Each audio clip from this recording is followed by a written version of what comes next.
دوێنێ یەکەم دانیشتنی کابینەی نوێیەمی حکوومەتی هەرێمی کوردستان بوو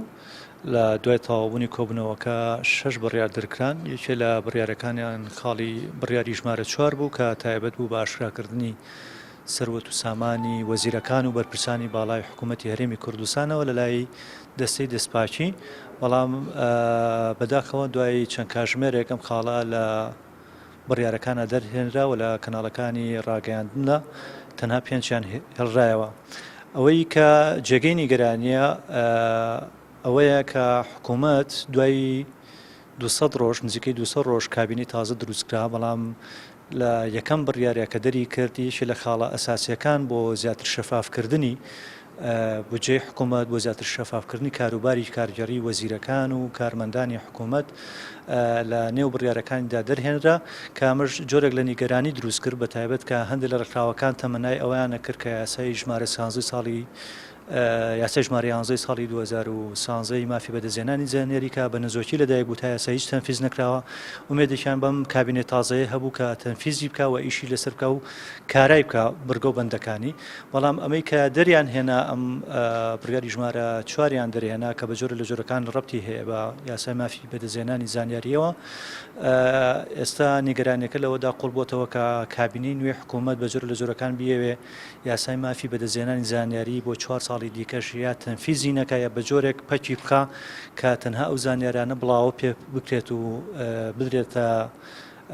کەناڵەکانی ڕاگەیاندن یا هاوڵاتیان بە شێوەیەکی گشتی کە خۆی مەبەستێتی، نەک ئەو زانیارانەی کە بۆ ڕایگشتی پێویستە و ئەو زانیارانی بۆ ڕاگەیاندن پێویستە. یەکێک لە بڕگەکانی دیکەشیدا کە لەم بڕیارانەی کە دوێنێ دەرکرا،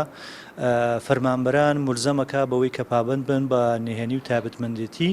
فەرمانبەری دام و دەستگاکانیان کە ئەمەش دەرەیە جۆرێک لە نیگەرانی دروست کردووە بە تایبەت بۆ ڕۆژنامەنووسان و بۆ هاوڵاتیان بەگشتی بەوەی کە ئایا حکوومەت یا کابینی تازە ئەوێ بە جۆرە لە جۆرەکان کۆنتترۆلی زانیاریەکان بکە لە نێو دەستگاکاندا و ڕێگەنەیە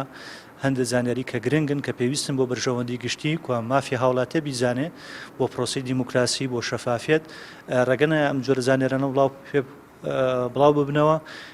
یاخود مەبەستەکە ئەوەیە کە جۆرێک لە حکمی پۆلیسی لە کوردستاندا بەرقەرار بێت لە ڕێگەی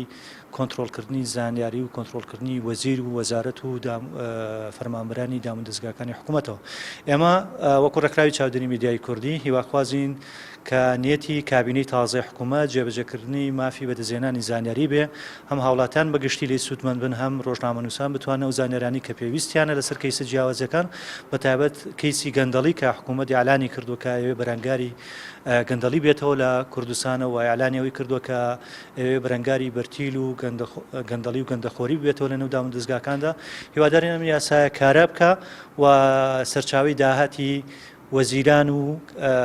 بەرپرسانی کابینەی نوێ حکوومەت ئاشکرا بێ لای دەستەی دەستپاکی هەرێمی کوردستان و لە لای خەڵکیش، چونکە ئێمە تەجروبەی ساڵانی ڕابردوومان هەیە کە کۆمەڵە کەسانێک بە 4 ساڵ سەرۆت و سامانێکی زۆر پێکەوانێ و دوای ئەوە خانشین نەکردن بە پارەیەکی زۆر. ینی ئێستا ئیشی حکومی و ئیشی دام و دەستگای وەکو پەرلەمان و حکوومەت وەمانە بە جۆرێک لە کەسابەت سەیرەکرێن. هەندێک کەس پێی دەوڵەمەندە بێ و پێی گەورە بێت و بە دواییشە ئەو وەزایفانی یا ئەو ئەرکانی کە لەسەرێتی وەکو کارمەندێکی حکوومەت تەنفیزی ناکە. هەموو ئەو 6 بڕیارەی کە دەرکراوە دوێنێ هیچیان ئەگەر بینە سەرەوە پێویستی بە نووسین نییە، چونکە ئێستا بۆ نمونە فەرمانبەرێکە پێویستە ئیلتیزام بە پاراستنی نهێنی و تایبەتمەندێتی فەرمانگەکەی و کامەقۆ پێشتریشە بووە هەموو فەرمانبەرێکی ژەما ئەزانێ و ڕێکاری فەرمانبەریش لە نێو دام و دەستگاکانە بڵاوە، فەرمانبەران خۆیان ئەیزانن. بەڵام کە تۆ کردت بە بڕیار کە بڵاوت کردەوە واتە هەدەفت ئەوەیە کامە جێبەجێ بکرێ تەرکیزی لەسەرەکەیتەوە. ئەم خاڵی کە لابراوە، ئەم بڕیاری کە لابراوە بە جۆرە لە جۆرەکان یاوە تا پێی مهتەم نەبوون بۆیە لایەن بردووە، یا ئەوە تا نایانەوێت تەنفیز بکرێ، یا گومانێکی تر ئەوەیە کە بە جۆرە لە جۆرەکان